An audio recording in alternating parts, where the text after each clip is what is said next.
Hannah here from Hand Done Crochet, and today we're making this stunning textured blanket together.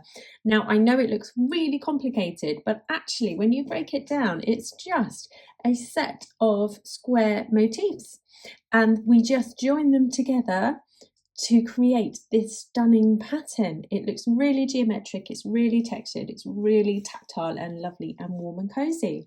So if I just show you before we get going what the actual squares look like, this is it.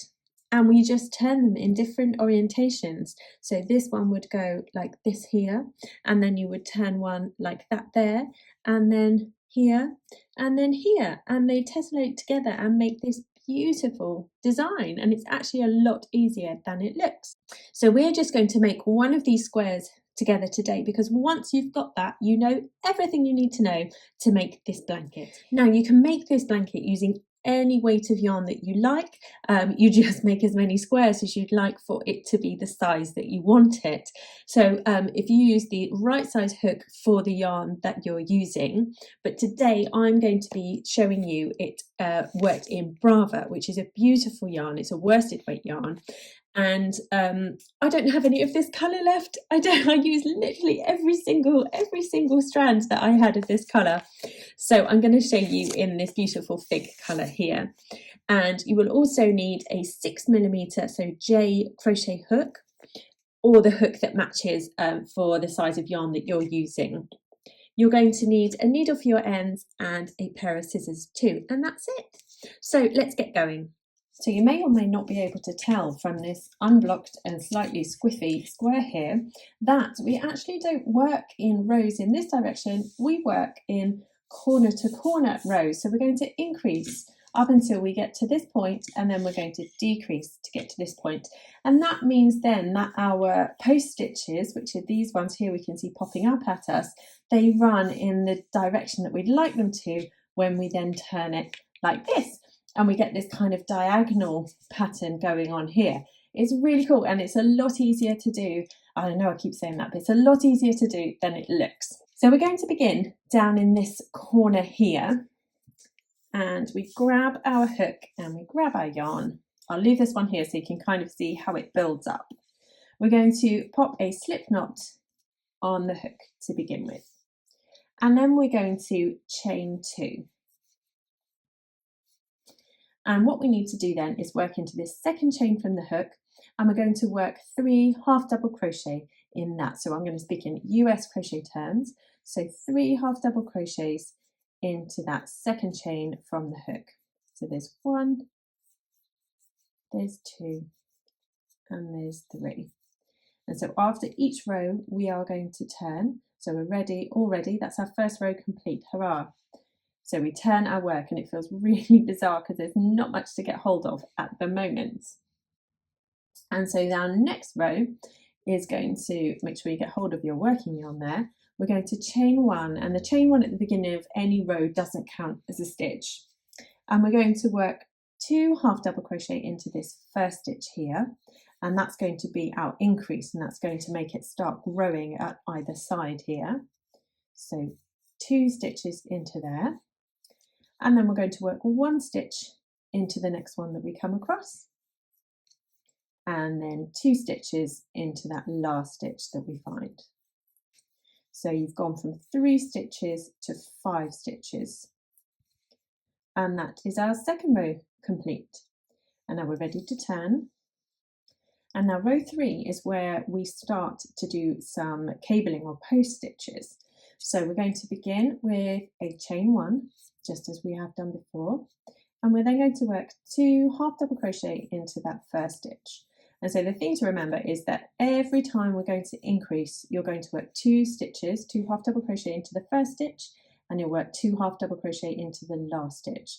And I would definitely recommend, once you get beyond these few rows here, is just check your stitch count for every single row, because it's so easy to get a little bit lost and then not quite sure where you've got lost. So I would count, and then count again.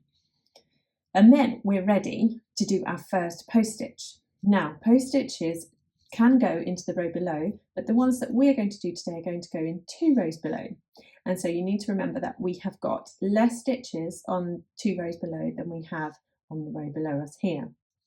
And so what we're going to work is a front post treble stitch. So you're going to wrap your yarn around twice here, and then we're going to work right down into this first stitch that you come across in that first row. So we go all the way down into there and work that post stitch just like that. So it's a really long stitch, but it will pull it up to the height of the row that we're currently working.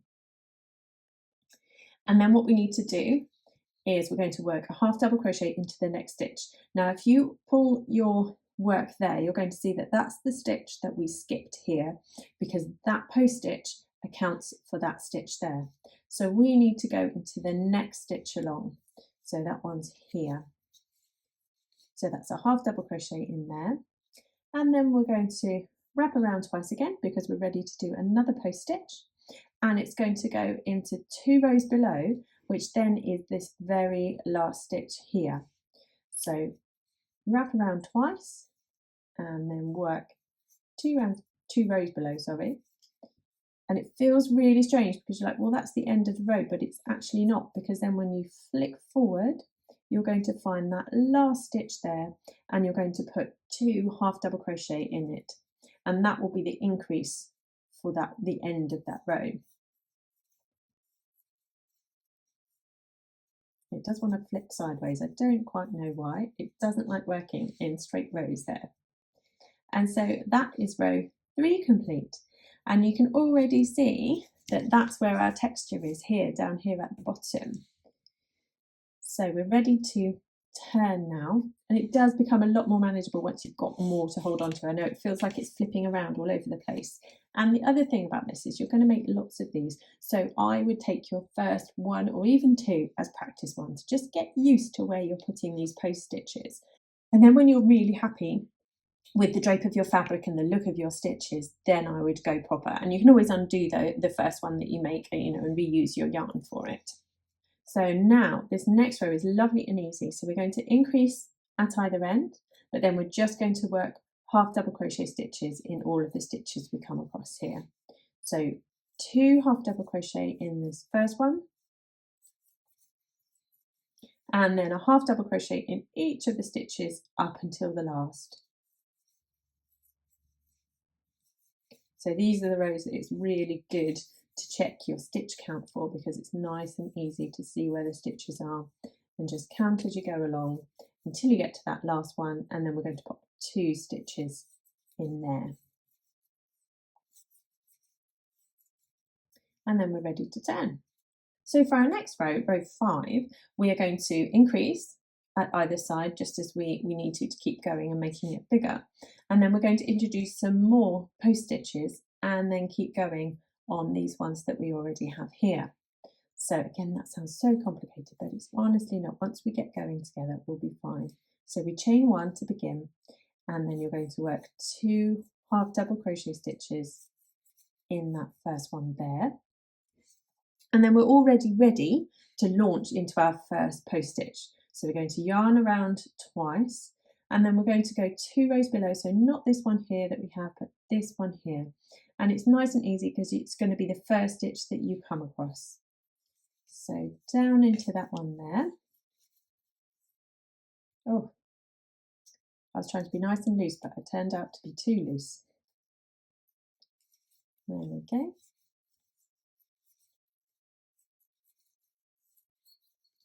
And then we're going to work a half double crochet into the next stitch that we come across. So if you're ever unsure, turn onto the end and you'll see, well, that's the stitch that's allocated for this one, but obviously we didn't work into the row below, so you just need to make sure you leave that one free. And then we go into the next one there. And then we're going to do a post stitch, and we've already got a lovely post stitch sticking up at us that we can pop our hook into. So it gets easier as we go along, because we've already got that post stitch there waiting for us. And then a half double crochet into the next stitch. So just remember to check, make sure you don't go into this one because that one's allocated for here.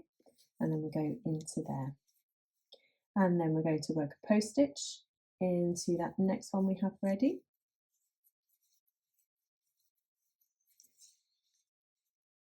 and then we're ready for another half double crochet in the next one. And then we need to add a new post stitch, don't we, here at the end. So in this very last stitch of 2 rows below, pop a post stitch there. There I go again, being too loose.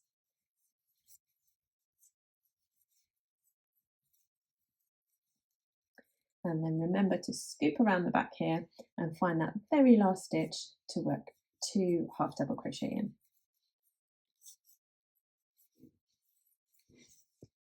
And that's our row 5 complete. And now what we need to do is turn again, and this row you already know because you worked it 2 rows below. You're going to chain 1, we're going to increase in this first stitch, so 2 half double crochet in there, and then we just simply work a half double crochet in each stitch up until we get to that last one.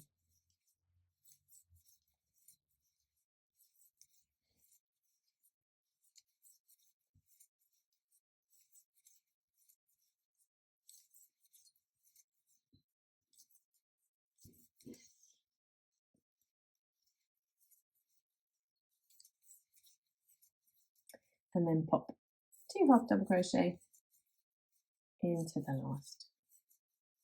And those 2 rows are all we need to know now in order to carry on increasing up until this point. Now, if you want to make your square, you can make your squares as big or as small as you like. So as soon as you've got to the point that you would like them to be, then you're ready to start decreasing and doing this side of it. But if you're going to stick to the pattern as I've done it, increase up until it tells you where to stop, and then meet me back here and we will do the decreasing together. So here we are, we've got 29 stitches, and now we're going to decrease on this next row and make ourselves 27. So the way we do that, we're going to chain 1 as we always do at the beginning of a row, and then we're going to work a half double crochet 2 together, which I always think is a massive mouthful, but it's actually much easier once you actually do it in practice. So we're going to yarn over and we're going to pop through as if you're making a half double crochet and pull up a loop, and there we have it. And then we're going to yarn over again and pop into the next stitch, yarn over and pull through, and then you're going to have 1, 2, 3, 4, 5 loops there on your hook. We're going to yarn over and we're going to pull through all 3, and that is half double crochet 2 together. And what that's done is it's made these 2 stitches into just one. So once we've done that first double crochet stitch together, what we then need to do, sorry, not a double, a half double crochet stitch together, what we then need to do is just work a half double crochet stitch in every stitch up until the last 2, because what we're going to do is we're going to do another half double crochet 2 together at the very end of the row. So here we are, working just straight all the way across, 1 stitch in each stitch.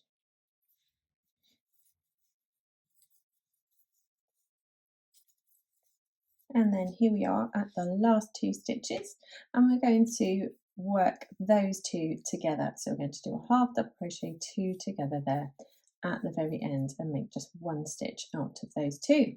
And then what we'll be ready to do, pardon me, is turn and then do exactly the same. So you're going to work a decrease over the first 2 stitches and the last 2 stitches, and you're then just going to work a half double crochet in each stitch in the center of it. And what we're going to be doing is carrying on in that way, decreasing at either end, so minus 2 stitches per row that we do, up until you've got 9 stitches here at the end. So if you carry on until you've left with 9 stitches, and then I'll show you how to do these last little post stitches and we'll be ready to finish off. Okay, so now we're down to 9 stitches here at the end, and what we're going to do is just pop some of these post stitches back in here. So we've got 1, 2 and 3 post stitches, and we're going to carry on decreasing at either end still. And the way that we do that, then we know how to decrease at either end. We're going to chain 1 and we're going to work a decreased stitch here, and then we're ready to work our first post stitch. Now this will be easy-ish to find, and we're going to pop it right down here into 2 rows below. That's our first one, and then what we need to do is skip that one there, and we're going to pop a half double crochet in the next stitch, and then we're ready to work our next post stitch, 2 rows below, that one's easier to find, and then a half double crochet in the next, and then our last post stitch goes right down here into that one, just like that. And then that should leave us 2 stitches at the end that we can work a decrease over. Yes, it does. Look, here we go. A decrease over the last 2 stitches.